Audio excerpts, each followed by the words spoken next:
Hello friends भातर लगत खाबले मैं भात केरेला गोल गोलके भाजी लैसो और तिता केरेला भाजी करिसो। मोर बेटिए आलू भाजी भाल पाय और एनेके आलू जदि पातलके काटि दिउ हालधि निमख दी और शुकान जलकिया कला जीरा दी भाजी दिले ताइक खूब भाल पाय।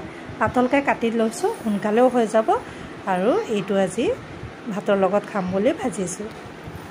तार पिছত मैं रंगालाव फ्राई कर लैसो। रंगालाव चाउলৰ गुड़ी बेसन दी निमख हालधि दी फ्राई करिसो। এতিয়া মই ভাতত কি লৈছো চাওক। ভাত ললো নেমু টেঙা, গৰমত নেমু টেঙাটো ভাল স্বাস্থ্যৰ কাৰণে।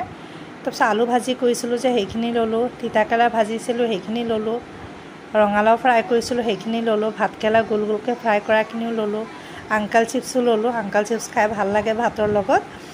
আৰু তাৰপিছত মুগ দাইল বনাইছিলো এইখিনি লৈছো। এই ভিডিওটো আজি দিছো। ভিডিওটো ভাল পালে লাইক কৰিব, কমেন্ট কৰিব।